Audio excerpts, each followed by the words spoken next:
agradecimientos para los amigos que están aquí hoy con nosotros, los conferencistas de otros países. Buena parte de ellos se han desplazado a la ciudad de Bucaramanga con el apoyo de sus instituciones o con el apoyo o con el respaldo económico personal. Dentro de un espíritu generoso de gran colaboración, con una visión amplia que abre perspectivas de colaboración internacional específicas en el área de neurociencias, una disposición clara, manifiesta y consignada en documentos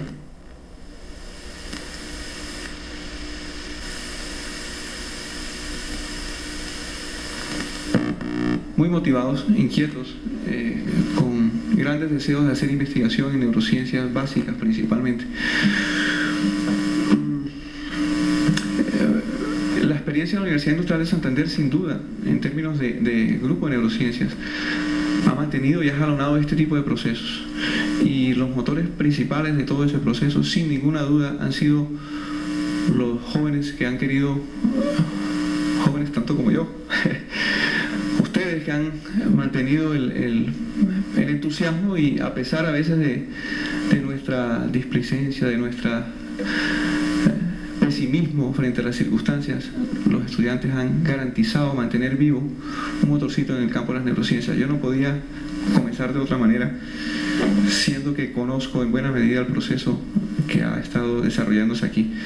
El grupo de neurociencias hoy, coordinado por la profesora Esperanza Herrera, está básicamente mantenido por el entusiasmo y la gran actitud académica que tienen los integrantes que hoy nos están ofreciendo la coordinación de este evento aquí a nivel local. La primera diapositiva, por favor. Entonces, abrir este encuentro ahora en términos ya académicos de las moléculas al comportamiento, vamos a hacerlo al contrario, del comportamiento a las moléculas. Entonces, la luz, por favor. En realidad, comenzar con el aspecto más general, que puede ser el relacionado con el más general, el más global, en términos de que el objetivo final es entender un poco el funcionamiento del cerebro, y en el fondo será entender el comportamiento humano, entender la función neural humana. Digamos que tiene diferentes maneras de abordar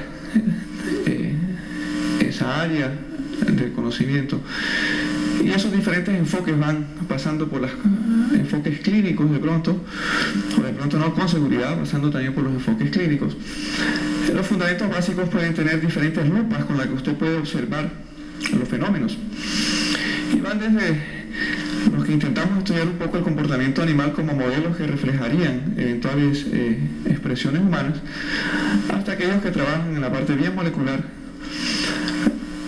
y que a veces caen dentro de aquella afirmación un poco tomadora de pelo de ese señor está despelucando la mitocondria, pero ese señor que despeina la mitocondria está intentando hacer un puente entre qué fenómenos bien básicos moleculares, qué mecanismos están ocurriendo, que introducidos dentro de un contexto más global nos permiten comprender procesos cada vez más complejos.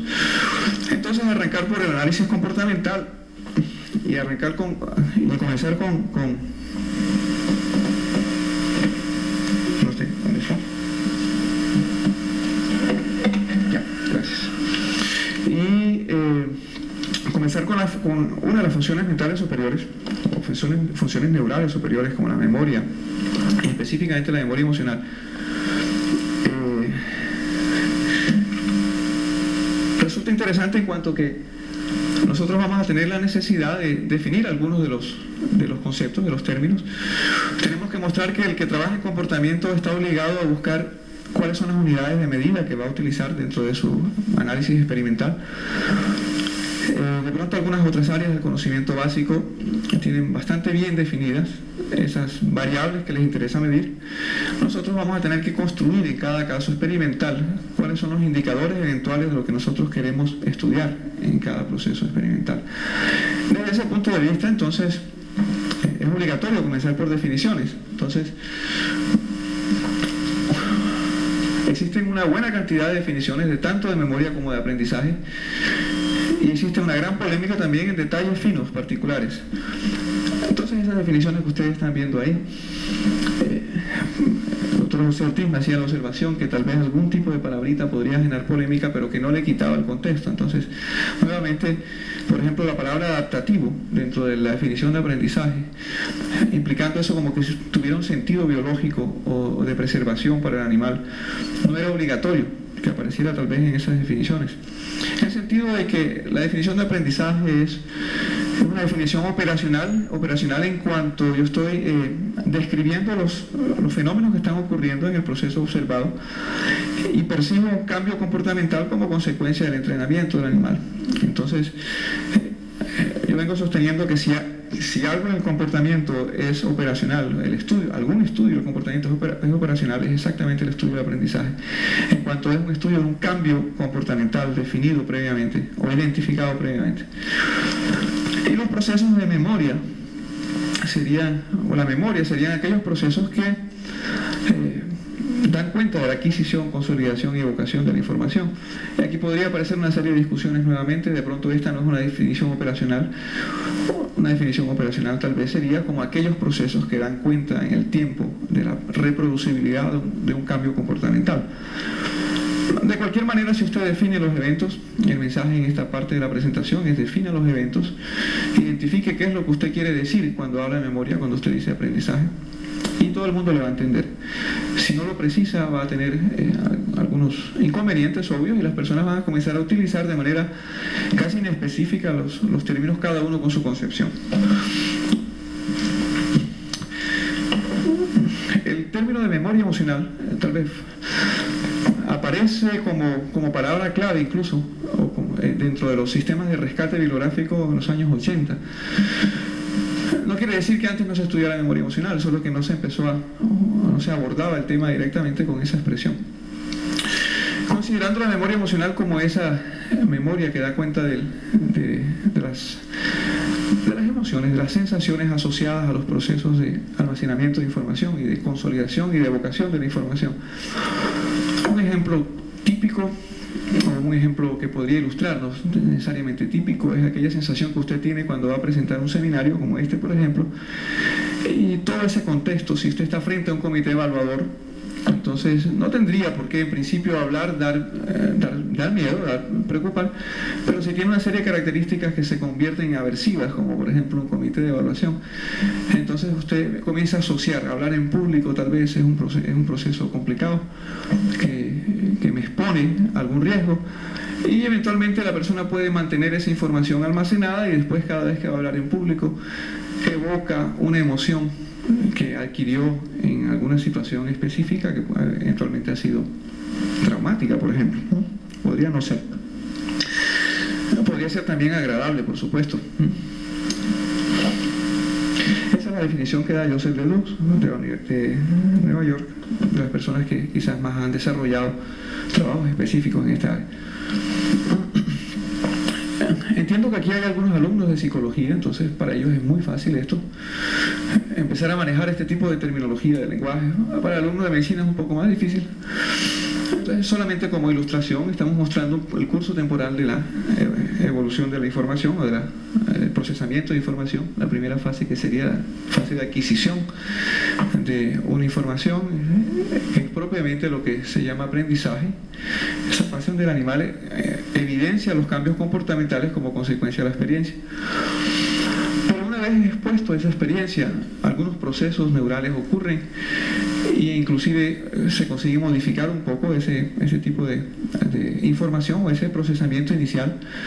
A eso lo llamamos una fase de consolidación, donde se elabora mejor la información y se almacena, si se puede hablar de depósitos. Y eventualmente, cuando es necesaria esa información para cualquier evento. Ahora, el concepto de necesidad también puede ser un poco antropocéntrico. El experimentador cree que el animal necesita, pero de cualquier manera, una vez se den unas ciertas condiciones similares a aquellas en las que el animal adquirió la información, entonces el animal evoca nuevamente una respuesta que había aprendido inicialmente. Aquí es el curso temporal de lo que podría considerarse una amnesia retrógrada o una amnesia anterógrada. Por ejemplo, usted olvidó lo que había aprendido anteriormente, o de aquí en adelante es difícil que usted consolide o adquiera o retenga información que está aprendiendo. Entonces son tipos, en términos descriptivos, de expresiones que se utilizan con frecuencia en este tipo de trabajos.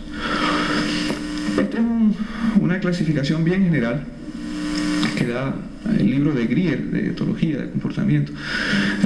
Digamos que son tres grandes categorías de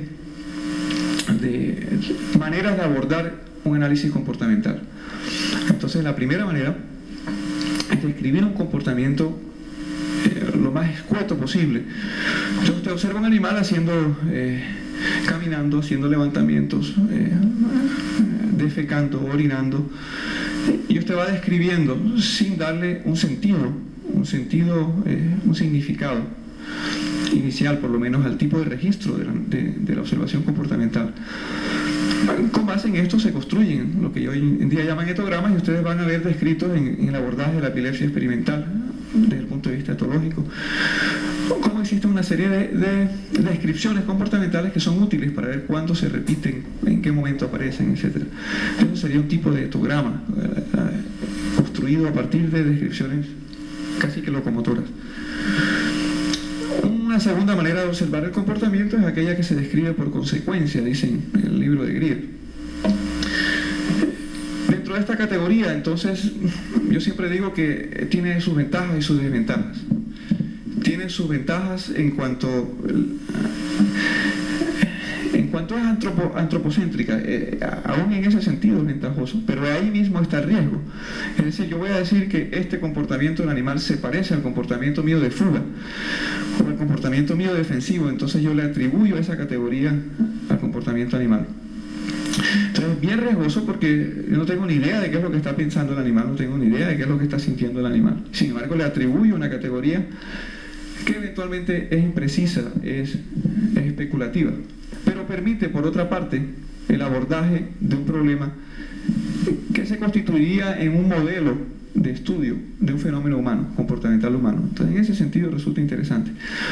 Entonces, buena parte de los trabajos, principalmente en el área de psicología, utilizan rápidamente ese tipo de definiciones. Esto es fuga, esto es comportamiento alimentar, esto es evitación, esto es comportamiento sexual, etc.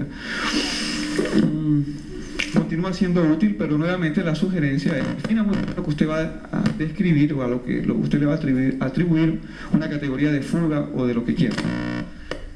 Bien definido el fenómeno, ya no creo que exista ningún inconveniente. Y definir el fenómeno quiere decir definirlo operacionalmente, y operacionalmente quiere decir dentro de mi experimento cuáles son las variables que yo estoy considerando como representativas de aquel fenómeno que yo estudio. Identificarlas muy bien y describir los cambios de esas variables es un camino correcto. Por último, otra manera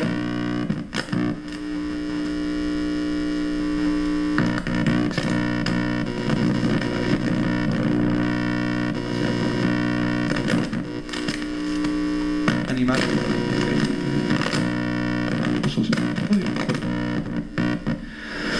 y eventualmente la utilización un poquito de cada categoría dentro de un experimento, pero identificando y hablando específicamente de qué es lo que usted quiere medir, sea la manera más adecuada de hacer un estudio comportamental, sin querer decir que el estudio comportamental le va a resolver todo. No se olvide que la manifestación comportamental de un sistema complejo, un animal completo, es la expresión de una serie de fenómenos que ocurren por dentro, que son los que usted finalmente quiere estudiar. Entonces usted va a intentar deducir lo que está ocurriendo por dentro en términos de mecanismos a partir de la observación comportamental, y obviamente solo ese procedimiento va a quedar corto. Usted va a necesitar algún otro tipo de manipulaciones de variables controladas que le permitan inferir qué fenómenos están ocurriendo. De estas tres categorías suelen medirse algunas variables más o menos bien definidas, así como de pronto los físicos, los químicos tienen algunas cosas bastante bien, unos parámetros de medida bien identificados. De pronto en el área comportamental suelen utilizarse variables como tiempo, por ejemplo. Vamos a medir latencia, cuánto se gasta en aparecer un proceso después de que ocurre determinado evento, o tiempo en términos de cuánto duró un comportamiento en una observación determinada. Otro tipo de herramientas o de unidad de medida, digamos, la frecuencia con que aparece un comportamiento o el número de veces con que aparece el comportamiento durante una observación. Y otra categoría también importante, son el análisis de secuencias comportamentales. Entonces, usted puede, describiendo en términos temporales la aparición de comportamientos de un animal o de un humano, usted mira cuál es la probabilidad de que después de que apareció un comportamiento A, ese comportamiento A es sucedido de un comportamiento X, por ejemplo, y no B, ni C, ni Y, sino la asociación AX, por ejemplo.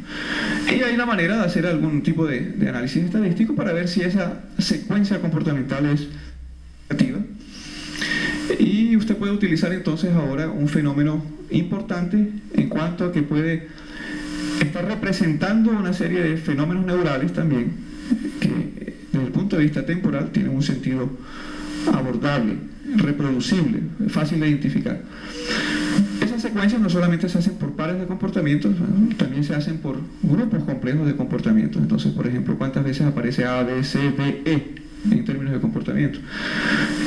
Como una secuencia continua. Y eso puede ser útil en más de un experimento.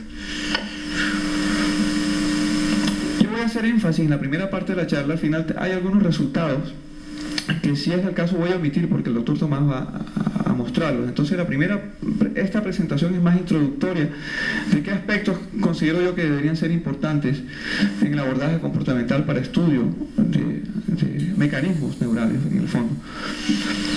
Entonces, quizás un primer aspecto tiene que ver con la validación del modelo. Si usted va a estudiar memoria emocional, tiene que garantizar que su experimento tiene los dos componentes. Usted puede evidenciar un proceso de memoria y usted puede evidenciar un proceso que define como emocional.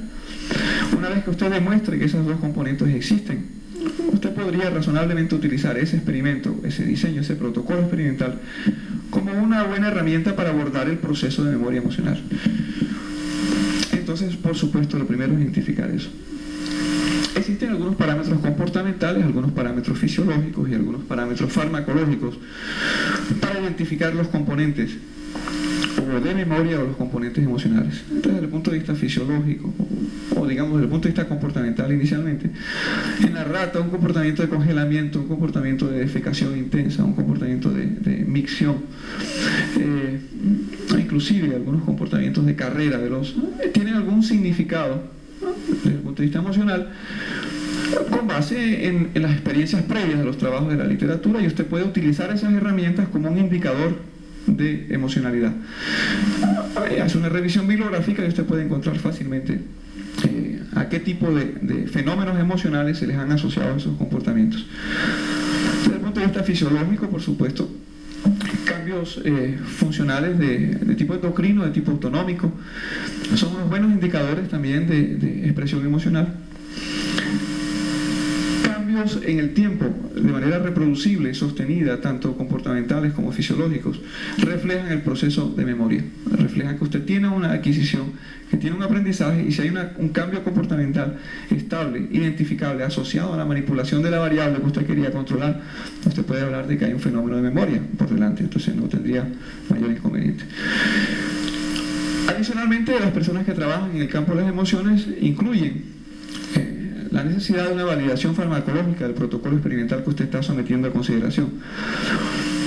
Y aquí lo quiero mencionar porque parte de los resultados que se pueden estar mostrando en la siguiente charla y en esta, si el tiempo, si no me extiendo mucho, ha sido utilizado o ha sido la comparación de la respuesta comportamental frente a la acción de fármacos bastante bien estudiados, por ejemplo benzodiazepinas. Entonces, dado que existe una serie de descripciones comportamentales y fisiológicas que son expresión de la utilización de las benzodiazepinas en los animales y ha sido utilizado como punto de referencia, entonces siempre que usted quiere introducir un nuevo protocolo que pretende evaluar aspectos emocionales, suele ser casi que obligatorio, por lo menos en el campo de los farmacólogos, utilizar las benzodiazepinas como un punto de comparación. Usted quiere decir, mi modelo está evaluando una respuesta ansiosa, entonces el experimento obligado es utilice diazepam, utilice midazolam, utilice cualquiera de los derivados benzodiazepínicos y evalúe si sus variables están siendo modificadas en el sentido que usted esperaría que se modificaran bajo el efecto ansiolítico. Obviamente esa comparación desde el punto de vista farmacológico no es válida aisladamente. Se requiere una validación que es complementaria de tipo fisiológico, de tipo comportamental y eventualmente una respuesta de tipo emocional. No se da frente a los benzodiazepínicos y sí se da frente a otro tipo de fármacos, porque los mecanismos de acción son diferentes, etc. Pero lo menciono porque suele ser costumbre dentro de los que trabajan en psicofarmacología. Algunos de los otros puntos que son necesarios de introducir en el proceso de investigación de un protocolo o de un modelo de memoria emocional. El primero entonces era validar el modelo, o validar el protocolo si se quiere. Quizás el segundo paso entonces es identificar las características de los estímulos involucrados que usted considera como aversivos o como de refuerzo o como estímulo positivo, no sé, dependiendo de lo que manejen los psicólogos y la escuela que manejen los psicólogos. Entonces, usted tiene que identificar dentro de ese protocolo experimental qué es lo que usted cree que puede ser el estímulo responsable del cambio comportamental del animal. Y si logra demostrarlo experimentalmente, usted ha avanzado en el control de su procedimiento experimental, en el control de las variables y en tener unas condiciones reproducibles posteriormente. Entonces, algunos aspectos tienen que ver con las características cualitativas y cuantitativas de los estímulos aversivos o de refuerzo, y la relación temporal quiere decir, la relación temporal se refiere a que bueno, ¿cómo sería el proceso de adquisición, por ejemplo, si yo separo la periodicidad con que se aplica el estímulo, si yo retardo o si yo acerco la periodicidad con que se aplican los estímulos? Ese sería un tipo de posibilidad de abordaje.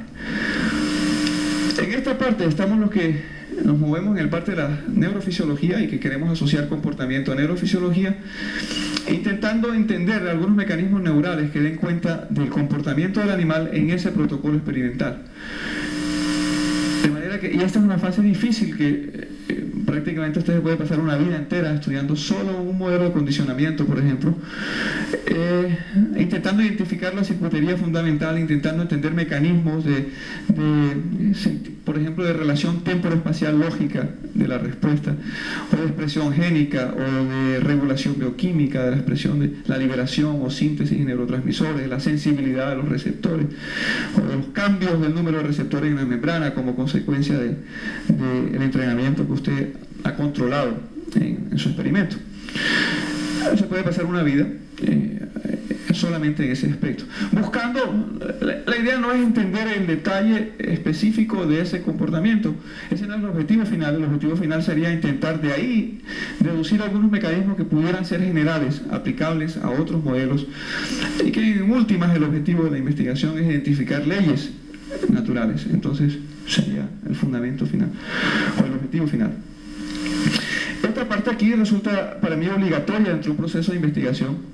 Yo veo que existe mucho trabajo descriptivo publicado en la literatura, con el respeto de los farmacólogos, pero un poco tomando el pelo. Hay quien dice sustancia nueva significa una publicación nueva, en términos de vamos a ver qué efecto produce, y eso está bien, eso es válido, pero es mucho más importante que eso tratar de entender qué es lo que está ocurriendo, y tratar de entender qué es lo que está ocurriendo implica obligatoriamente una actitud del investigador creativa. Es una persona que tiene que elaborarse un modelo mental de cómo está funcionando el sistema que él está estudiando. Esa es la parte creativa que hace el investigador. Y a partir de esa imaginación de qué es lo que él cree que está ocurriendo dentro de ese comportamiento, él va a emitir una serie de hipótesis y va a conseguir someterlas a consideración en sus experimentos. Es la única, no, quizás yo pienso que esa es la actividad creativa más importante que tiene el investigador. Y obviamente después de que usted tiene elaborado ese modelo, tiene que confrontarlo con su experimento, y el experimento le dará nuevos datos, nueva información que a su vez va o a enriquecer o a destruir el modelo que usted tiene, lo va a modificar de una manera sustancial. Entonces hay que pensar que quizás esta es la parte creativa para mí más importante de un proceso de investigación. Y lo último quizás estaría la utilización como del ensayo, que sería, vamos a probar fármacos dentro de ese modelo, una vez más o menos entienda qué es lo que está ocurriendo en el fondo. Este es el esquema bien simplificado de Joseph Roux. Es intentando estudiar la memoria emocional asociada a un paramiento de un sonido de un choque eléctrico en las patas de la rata. El animal, después de que ha sido sometido a ese paramiento de manera repetida,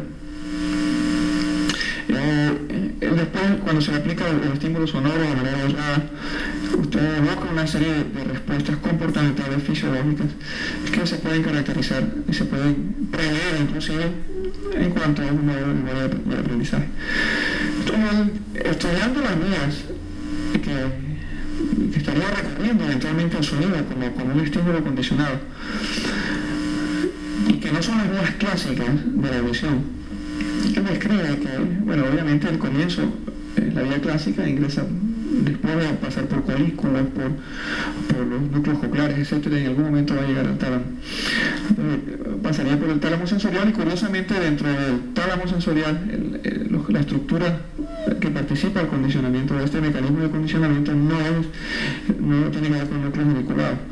O tendría que ver en cuanto a la parte receptiva sensorial primaria, más no tiene que ver con, si usted modifica eso, no puede manipular de una manera controlada el condicionamiento del animal. Continúa siendo el hipotálamo, el tálamo ventral anterior, el que parece que está involucrado en este fenómeno. Obviamente hay una ruta que coge para corteza sensorial primaria y secundaria, considerando la corteza secundaria como aquella corteza condicionamientos de discriminación. Cuando usted quiere condicionar a frecuencias sonoras diferentes, no quiere que responda indiscriminadamente a cualquier sonido, solo a una frecuencia. Entonces, ese proceso de discriminación requiere de la corteza sensorial secundaria. Si después de condicionado el animal para un tono puro, usted destruye la corteza sensorial secundaria, el animal continúa respondiendo de manera condicionada, pero de una forma indiscriminada a cualquier sonido, por ejemplo. Existe una alternativa paralela, entonces, que tiene que ver con el hipocampo y con su entrada hipocampal hacia la amígdala. Y de alguna manera Joseph Leduc es de las personas que defiende que el hipocampo estaría dando cuenta más de los procesos cognitivos que los procesos emocionales, y que la amígdala estaría dando más cuenta de los procesos emocionales que los cognitivos. Parecería que estamos entrando nuevamente en la visión localizacionista de las funciones, y no es exactamente eso. Él sugiere inclusive que para cada protocolo experimental usted caracterice muy bien cada una de las vías que pudieran estar participando. En este modelo en particular, el hipocampo parece estar participando en lo que sería un condicionamiento de contexto, asociándolo un poco a lo que serían memorias explícitas, en el sentido de que no hay una asociación fácil, pero digamos que la tendencia es asociarlo hacia una memoria explícita, en cuanto a una memoria explícita se refiere a que yo soy consciente de cuál es el motivo de la emoción que yo estoy sintiendo en este momento. En cuanto que una memoria emocional implícita exactamente sería cuando usted siente una emoción y no sabe exactamente por qué está siendo evocada esa emoción. Bueno, entonces definen algunos o muestra algunas estructuras dentro de la amígdala lateral, vasolateral, y como sitio de entrada a la amígdala lateral, de entrada sensorial, y como punto de salida principal el núcleo central de la amígdala, enviando información para estructuras subcorticales que a su vez serían las responsables de respuestas comportamentales, autonómicas y endocrinas. Es un esquema simplificado que debería ser, digamos que lo presento como un ejemplo importante, muy bien estudiado, sistemáticamente estudiado, atrás de un protocolo experimental relativamente simple, como pareamiento, sonido, choque eléctrico. La clasificación de algunas pruebas de ansiedad que hace la doctora Sandra Fay en Inglaterra, digamos que podrían ser agrupadas en dos grandes componentes. Uno que son estudios de emociones o de ansiedad que son aversivamente motivados, y otros grupos de experimentos, de protocolos experimentales que se consideran protocolos de evaluación espontánea, digamos, en el sentido de que en el primer caso usted está utilizando estímulos tipo choque eléctrico que eventualmente el animal nunca enfrentaría en la naturaleza. No tendría por qué estar enfrentado a un choque eléctrico, pero usted está induciendo unas respuestas en esa dirección. Está utilizando las vías dolorosas además como unas vías aferentes. En cuanto que en estos otros modelos la intención es utilizar estímulos que estén presentes en la naturaleza y que de alguna manera el animal podría aprender a interactuar con esa condición ambiental. En sentido, algunos hablan de estímulos innatos, por ejemplo. Entonces, un animal, una rata que es criada en el bioterio de la facultad, que nunca ha sido expuesta a un gato. Si usted le presenta a un gato, le presenta el olor del gato, por ejemplo, el animal se empieza a manifestar comportamientos y respuestas fisiológicas que usted puede definir como respuestas emocionales importantes. Dentro de ese grupo aparece el laberinto en cruz elevado. Y el laberinto en cruz elevado le ha permitido a los investigadores obtener mucha financiación de proyectos desde 1980 y fue tal vez en el 82, no recuerdo bien cuando fue publicado el primer artículo que validaba el laberinto en cruz elevado. Esta es la frecuencia con que se utiliza la palabra clave plus MACE en las publicaciones por lo menos del área del comportamiento y de las neurofisiologías. Como ha ido incrementando, en 1995 hay alrededor de 70 y poco publicaciones por año utilizando ese laberinto porque es bueno, bonito y barato. Es un laberinto relativamente simple y parece que da unos resultados que son bien interesantes. Este sería el esquema del laberinto. Ahora la intención es ilustrar algún procedimiento específico en el cual nosotros estamos empeñados en trabajar y que estamos implementando aquí en la Universidad Industrial de Santander. El grupo de neurociencias está comenzando a desarrollar algunos trabajos con esto. Como es barato, entonces, y es fácil de obtener resultados relativamente, entonces está siendo muy utilizado. Es un laberinto que tiene dos brazos prácticamente cerrados, tiene la salida solamente al centro y dos brazos que no tienen paredes. Tiene un bordecito pequeño realmente, que cumple alguna función, en este caso para que el animal no se caiga, es un punto de referencia importante. El fundamento del asunto es que si usted coloca al animal aquí en el centro, lo deja explorar de manera espontánea durante 5 minutos, usted va observando que el animal prefiere hacer cruzamientos entre estos dos brazos y no entre estos dos brazos. De manera que la probabilidad de que usted encuentre al animal en un brazo cerrado, que llamamos a esto, es mayor que la probabilidad de que usted lo encuentre en un brazo abierto. Entonces, si usted lo define operacionalmente, vamos a decir que el animal, si no está aquí, o si no prefiere estar aquí, eventualmente es porque hay alguna condición aversiva en ese sitio.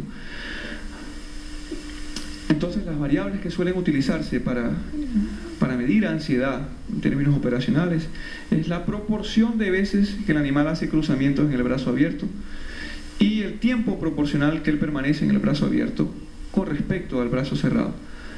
Considerando que un animal muy ansioso estaría evitando eventualmente el peligro, entonces él prefiere permanecer en el brazo cerrado, mientras que un animal que usted ha sometido a una condición de ansiolítica, por ejemplo, es un animal que ha perdido el miedo, digamos, de exponerse a eventual estímulo aversivo, entonces él explora, en términos relativos, explora mucho más el brazo abierto que el brazo cerrado. O explora más el brazo abierto que uno que no ha sido sometido a la condición de un efecto ansiolítico, por ejemplo. Entonces, inicialmente este modelo fue utilizado como un modelo un protocolo para evaluar ansiedad. Hasta que en algún momento, cuando intentaron recolocar el animal al día siguiente en el mismo laberinto, encontraron que el animal, a pesar de que estaba bajo los efectos de un ansiolítico, por ejemplo, que el día anterior, por ejemplo, habían puesto un ansiolítico y había explorado mucho el brazo abierto, al día siguiente usted lo vuelve a poner con un ansiolítico, lo coloca ahí, el animal ya no quiere explorar más, o no. El número de veces que él explora el brazo abierto y el tiempo que él explora el brazo abierto disminuye. Y él ahora se comporta como cualquier animal que no ha sido sometido a un fármaco ansiolítico. Es decir, en el segundo día usted no podría evidenciar lo que ha definido previamente como un comportamiento modificado en términos de ansiolisis. Usted esperaría que el animal al día siguiente, si ese es un buen modelo de ansiedad, usted esperaría que al día siguiente, bajo el efecto del ansiolítico, él volviera a explorar el brazo abierto. Y eso no ocurre.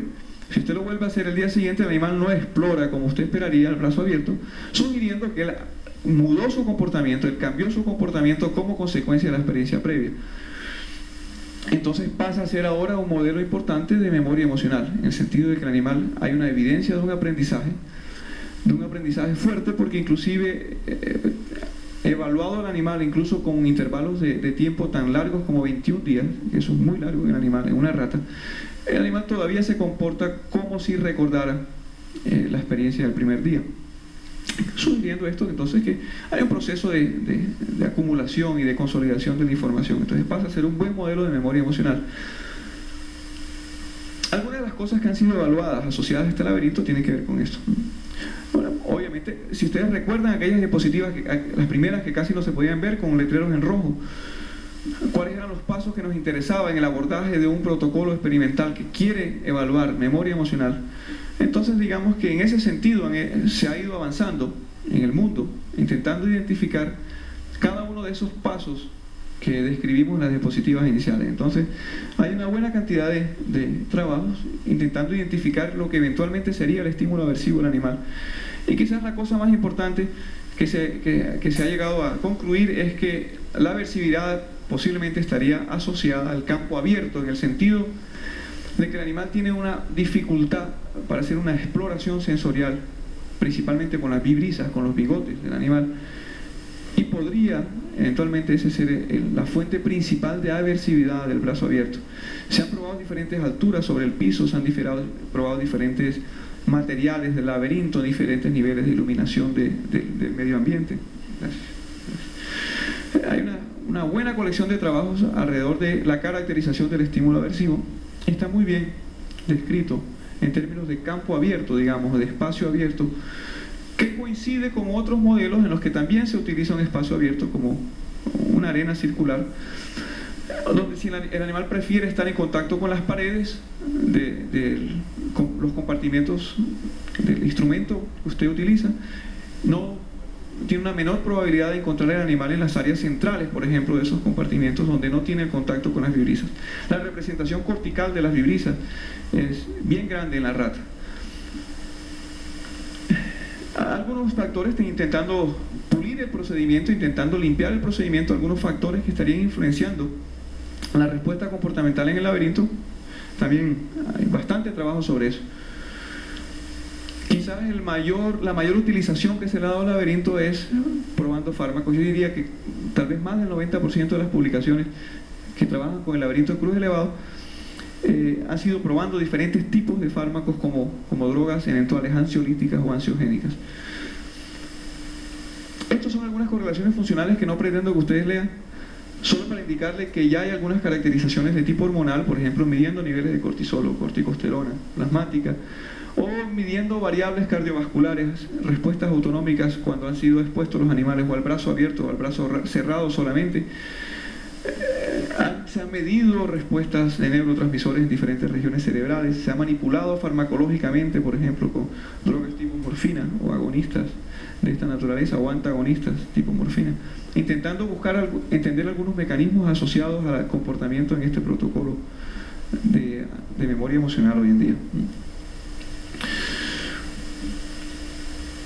Como consecuencia de estos trabajos quizás pueden hacerse tres tipos de interpretaciones, o tres tipos de enfoques más bien, del comportamiento del animal en el laberinto de cruz elevado.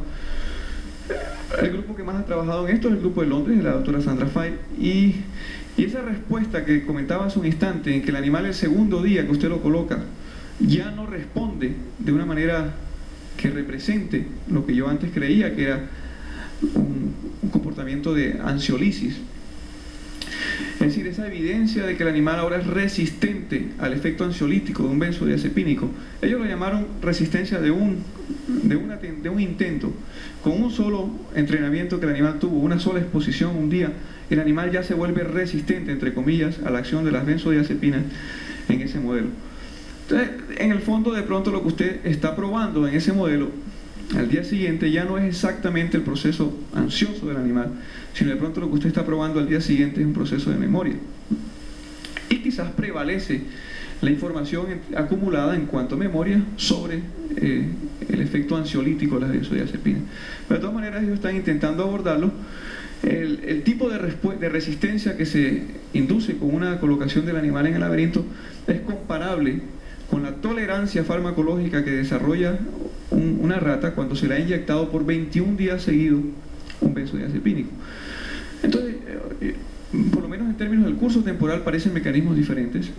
El origen del asunto es diferente en cuanto en una situación es una exposición a un ambiente, en la otra condición de tolerancia farmacológica es la exposición sucesiva a fármacos. En la primera eso se adquiere muy rápidamente. En el segundo caso de tolerancia farmacológica se requiere de una aplicación repetida por muchos días. Eventualmente son mecanismos distintos, entonces de todas maneras están abordando este problema desde este enfoque. Pero el mismo grupo también posteriormente dijo que lo que de pronto estaban evaluando son dos tipos de miedo, entre comillas, nuevamente. El primer día eventualmente estarían evaluando un tipo de ansiedad generalizada, en cuanto que el segundo día de pronto estarían evaluando un trastorno tipo pánico que se consolidó como consecuencia de la exposición el primer día.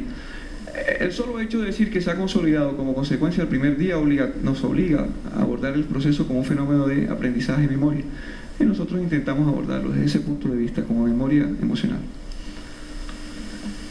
Como consecuencia de ese tipo de abordaje y esa posibilidad de que existan tipos diferentes de miedo, en la escuela en la Facultad de Filosofía, Ciencias y Letras en Ribeirão Preto, el doctor Greff, el doctor Tomás y la colega Milena Viana modificaron un poco el esquema del laberinto en cruz elevado, modificaron el protocolo de entrenamiento del animal y empezaron a evaluar la posibilidad de que existieran los dos componentes. El procedimiento lo voy a describir porque va a servir de base para la presentación de resultados, va a ser necesario. Inicialmente consistía en lo siguiente: aquí ustedes tienen dos brazos abiertos, aquí tienen un brazo cerrado, es decir, este sería el que tiene las paredes altas, este no tiene paredes. Entonces el procedimiento inicialmente consistía en que usted colocaba el animal aquí en el fondo del brazo cerrado, mirando hacia el centro, soltaba el animal y contaba el tiempo que demoraba el animal en salir del brazo cerrado con las cuatro patas. Una vez salía, el animal era retirado del laberinto, era colocado en su jaula por 30 segundos.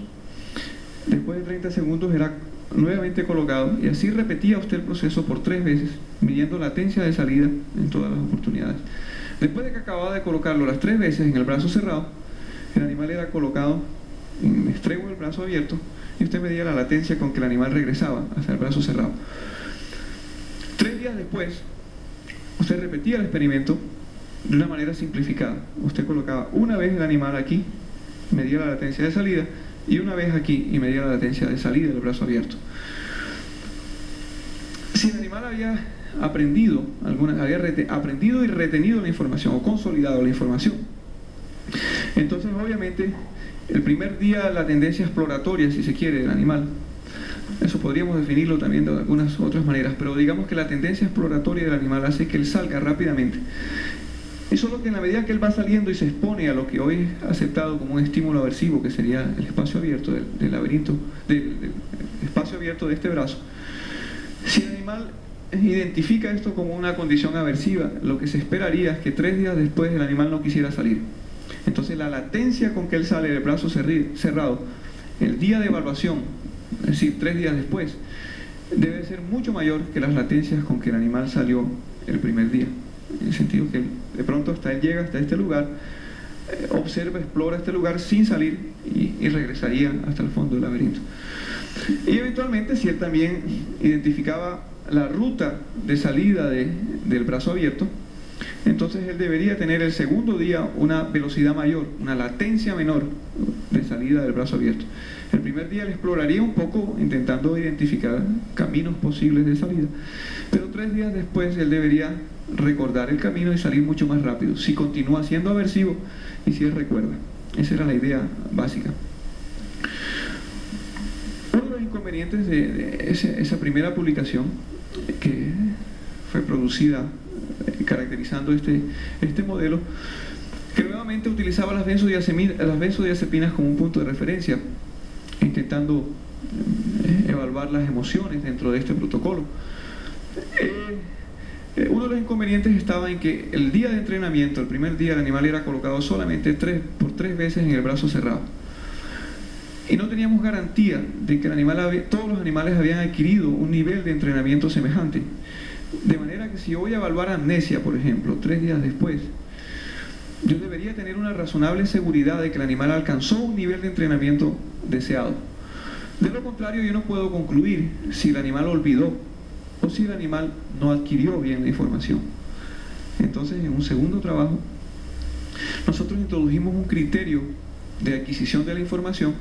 Entonces el protocolo se modificó un poco más, en el sentido de que el día de entrenamiento, en lugar de hacer 3 posturas del animal dentro del brazo cerrado, nosotros hacemos todas las que sean necesarias hasta que el animal persista dentro del brazo cerrado por 5 minutos continuos.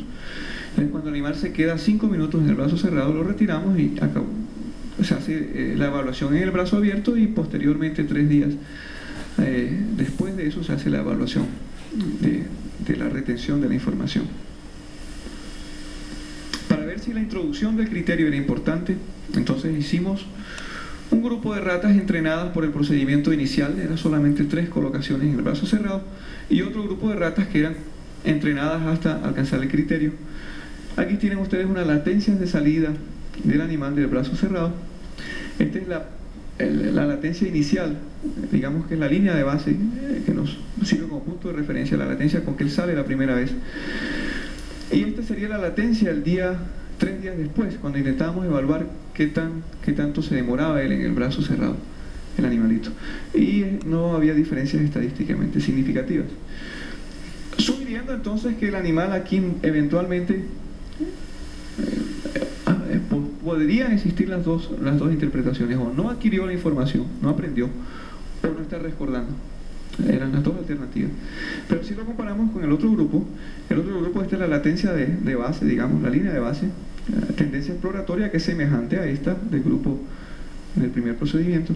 Ellos fueron entrenados hasta que permaneciera por 300 segundos, y 3 días después fue evaluada la retención. Y aquí observábamos entonces una latencia mucho mayor, indicando entonces que el animal no solo había adquirido información deseada colocando el criterio, sino que estábamos evidenciando algún tipo de retención 3 días después, sugiriendo entonces que colocando el animal 3 veces solamente dentro del brazo cerrado no nos garantiza que el animal adquirió la información, y hacer conclusiones sobre amnesia era peligroso en términos de control del experimento. Este es el comportamiento en el brazo abierto. Este es el grupo de animales que al que no se le había aplicado el criterio de adquisición, y a pesar de que hay una tendencia a que disminuye la latencia, no hubo diferencias en términos estadísticos. En cambio, el grupo que fue entrenado con criterio hubo unas diferencias claras.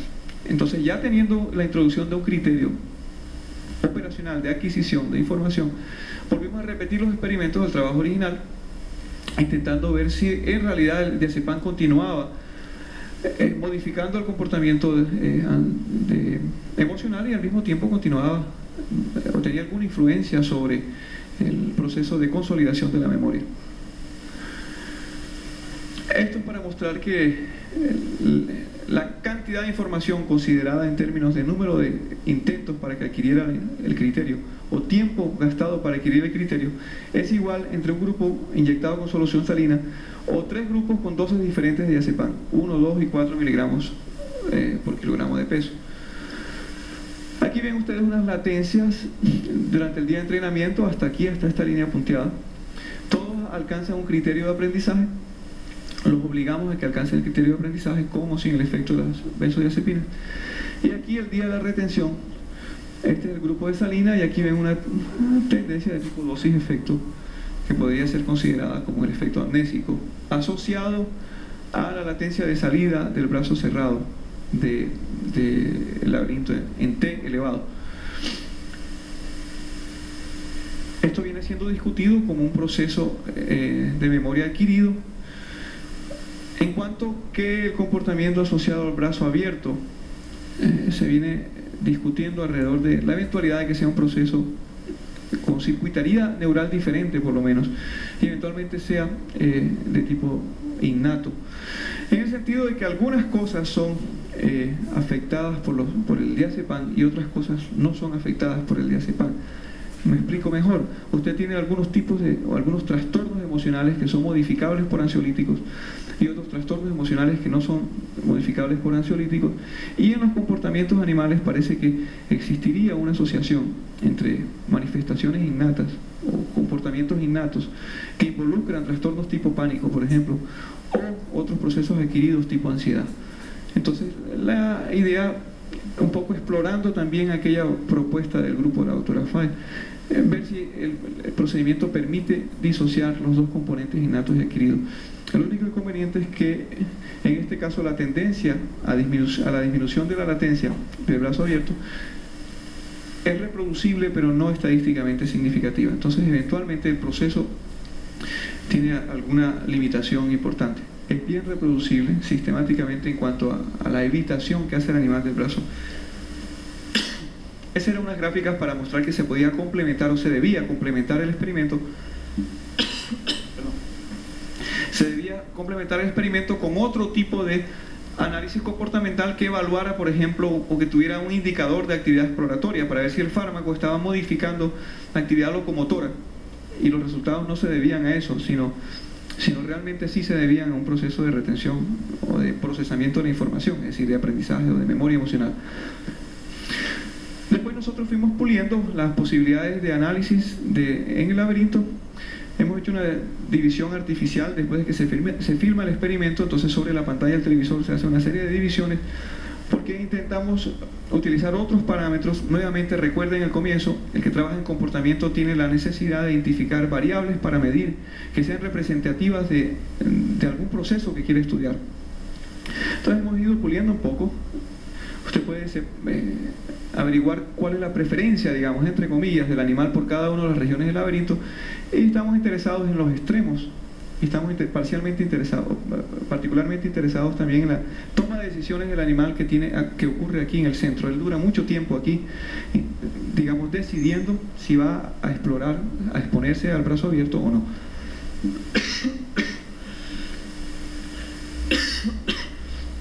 Para eso desarrollamos un programa de observación, un programa computadorizado, un programita en GW Basic que permite hacer una serie de registros comportamentales y permite cuantificarlos y permite procesar los datos.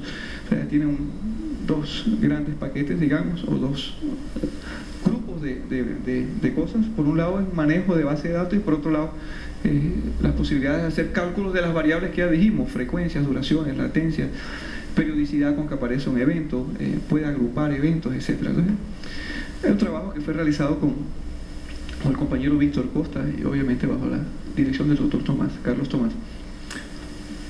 Este es otro ejemplo también importante. Víctor Costa es un estudiante de pregrado, pero que está en la modalidad de iniciación científica, que sería más o menos lo que están haciendo los estudiantes que tienen actividades extracurriculares en alguna área específica, en algún laboratorio, tienen alguna actividad importante, y eso es absolutamente indispensable para la formación de investigadores jóvenes. Dentro de la utilización de esos, nosotros logramos identificar también algunas variables que no han identificado los grupos de la doctora File de Londres. Creemos que la herramienta está siendo bien útil. Ella había identificado un proceso, digamos, de aprendizaje en los animales que habían sido manipulados por fármacos, pero la herramienta utilizada, la variable utilizada por la mayoría de los grupos que trabajan con los laberintos elevados, no ha permitido discriminar, por ejemplo, un proceso de aprendizaje en las ratas controles. Entonces, por eso es que ella insiste en tratar el problema como un asunto de tolerancia de un intento o como un problema de dos tipos de respuesta emocional, porque a ella le parece que es una resistencia a que es una resistencia a las expresiones que ella está midiendo o que ellos están midiendo como un indicador de ansiedad. Entonces, si su herramienta no es lo suficientemente sensible, pueden ser o si no obtienen los resultados dentro del contexto conceptual, o la herramienta no está siendo sensible, o el concepto o el modelo de análisis del asunto puede estar equivocado. Pero nosotros, utilizando este programa de computador y separando un poco los componentes del laberinto, creo que hemos identificado. Este es el día de entrenamiento del animal con salina, este es el día de evaluación de la retención, el animal con salina, en la frecuencia con que él visita el extremo distal del brazo abierto. Es una cosa tan simple cuanto es. Vemos que el animal disminuye la frecuencia con que él la visita. Este es el animal con diazepam. Entonces mire que el primer día, el animal con diazepam explora el extremo del brazo abierto mucho más que el primer día del animal salina. Entonces, ellos han venido llamando eso como el fenómeno ansiolítico. Él se atreve a exponerse más al peligro, digamos. Este estaría exponiéndose menos, pero igualmente, 3 días después evaluados, los dos animales prefieren estar en el brazo cerrado, disminuyen la exposición al extremo del brazo abierto. Pero nosotros creemos que con ese programita, y utilizando una separación tan simple como esa, estamos identificando un indicador de memoria y de aprendizaje, inclusive en los animales controles, y eso nos permite abordar el problema como un problema de memoria emocional. Estas son otras gráficas complementarias que no interesa entrar en detalle. Y otra posibilidad con ese computador ya es solamente por decir que es una herramienta, sin duda. Usted puede identificar, eso es el tiempo del experimento y esto es el tiempo que demora el animal en un determinado sitio, por ejemplo, o en un determinado comportamiento. Entonces, cuando aparece el pico y cuánto se demora es la altura del pico. Entonces, ustedes pueden ver aquí, estamos utilizando la exploración que hace el animal con la cabeza de los diferentes sitios, utilizando eso como el parámetro de entrada de información sensorial y utilizando los cruzamientos que hace con las cuatro patas como la salida del sistema, del procesamiento de información de ese sistema. ¿Qué hace ese sistema? Entonces, la cabeza sería la adquisición, la vía de entrada de la información, y la decisión motora estamos utilizando como parámetro de decisión motora los cruzamientos que hace con las cuatro patas. Entonces, aquí es una gráfica ilustrativa de un experimento piloto, de los cruzamientos que él hace, o de las veces que él está en el extremo interno del brazo cerrado. Entonces, ustedes ven que al comienzo, inclusive él casi que no permanece dentro del brazo cerrado, y posteriormente van incrementando tanto diazepam cuanto animal control con salina, va incrementando el número de veces que él persiste dentro del brazo cerrado. El análisis con las cuatro patas muestra una visita periódica, periodicidad evaluada numéricamente, una periodicidad con que él entra al brazo cerrado y cada vez va demorando más tiempo, de manera que eso permite, por ejemplo, procesos cuantitativos y utilizar modelos cuantitativos. Modelo significa las relaciones que yo estoy viendo entre los eventos y cómo creo que se están interactuando de tipo causa-efecto, y las relaciones cuantitativas o semi-cuantitativas en cuanto yo puedo utilizar esto como una función empírica numérica. Si fuera periódica, en este caso es la cabeza no es periódica, la exploración que hace con la cabeza no es periódica, pero puedo mostrar una tendencia describible de pronto desde el punto de vista matemático, una función empírica, y se puede introducir dentro de un modelo de simulación inclusive hecho en el computador, en el cual yo esté sometiendo a consideración las hipótesis que yo creo que están dando cuenta del fenómeno. Al mismo tiempo, el modelo no solo permite someter a consideraciones hipótesis, sino que también sugiere eventuales hipótesis. Los resultados pueden decir, mire, eventualmente lo que está ocurriendo es tal cosa, entonces haga un experimento que intente comprobar o que intente aportar un poco o comparar la sugerencia que hace su modelo. Esa sería una utilidad, pues, de la herramienta solo. Bueno, eso yo creo que en resumen, entonces, realmente esta no es la diapositiva de resumen, pues, pero me interesa mostrar que las manifestaciones comportamentales nuevamente son el resultado de casi que no son infinitas, pero por lo menos son muchas posibilidades de interacciones neurales. Si usted piensa que tiene más o menos 10 a la 8 neuronas su sistema nervioso central, que usted tiene en promedio un 10 a la 4 sinapsis sobre cada neurona, algunas tienen más, otras menos, promedio unos 10 a la 4, y asumiendo que solamente el alfabeto de comunicación sea de 2 letras de un código binario, los posibles estados de activación que usted tiene en un instante determinado es el resultado de multiplicar 10 a la 8 por 10 a la 4 por 2. Eso da un número enorme, y estamos hablando de un instante solamente de tiempo. Ahora imagínense las combinaciones posibles que pueden surgir con un número de elementos tan grande. Entonces, obviamente, la salida comportamental puede ser el resultado de muchas cosas, pero usted está obligado a observarlo sistemáticamente. Y cuando digo sistemáticamente, digo también operacionalmente.